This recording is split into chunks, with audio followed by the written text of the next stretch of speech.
thank you so much for joining me for a coffee with the editor at Railways Africa. I believe that you are open and are in business. How are things going? We are open for business, albeit with a reduced staff as per the current guidelines and regulations. Our first priority is always going to be our staff and customers' safety, and we have implemented additional safety measures and protocols to keep them safe. Having said that, though, we are open. We are servicing certain essential service providers. How do you classify what is an essential service provider in terms of your business? The customers that we're currently servicing under these lockdown restrictions have all requested our service. So they've come to us and said, listen, we deem you guys to be essential to our business, and they've verified their request for our help with their CIPC certificates and a whole lot of supporting document from either their principal or their customers that in turn are essential service providers. These customers at the moment broadly fall into kind of 5 main categories. So we've got customers that are essential to solid waste management and public cleaning. We have customers that are in the electricity generation and maintenance sector. We have a lot of customers in gold, coal, and essential mining sector. Yeah. And then another big one is obviously logistics, transport, and the distribution of essential goods and services. So those are the main categories that the customers are coming from.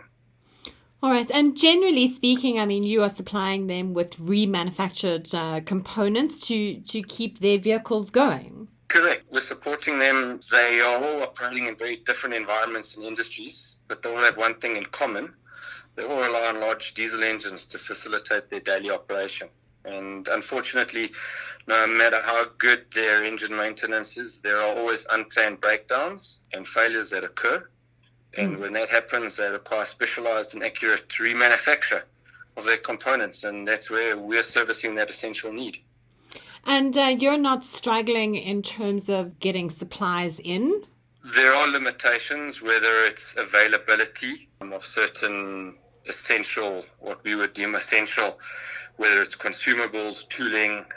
We have put in and we've always carried an essential, what we call an essential backup for times like this. So at the moment, we're okay. We're able to render a service to the normal OEM standards and within an acceptable time frame. But it is not easy, and you have to find your way around the hurdles that are thrown in front of you. Definitely. Because it's definitely not business as usual at the moment. That it is not. No, not at all. And that comes from either trying to find a supplier that can help you out and has stock of what you need, to just doing things differently. It's different protocols. How do you get your staff and your customers through the front gate? You've got to take their temperature, record that, sanitize. It's very different, a very different environment. Obviously, going forward, Andrew, I mean, this is going to impact health and safety standards, not only in your business, but in general, other businesses, maintaining, the strict sanitization, face masks, social distancing at the workplace. I mean, I think it's going to be, companies like you that are going to write the standard going forward. Yeah, I think, and nobody likes change. So there's pushback from your customers that have always just walked into the reception, and now why do they have to have their temperature taken? To staff who have always done something this way for the last 20 years, why do they have to do? So it's going to be about managing that change. And the greatest thing that we can just communicate. So we're trying really hard to communicate to both our customers and our staff. But once again, the challenge is, where do you get the information? This is unprecedented. No one has seen this before. No one knows exactly what the right thing to do is. So access to information is a great challenge at the moment. Yeah.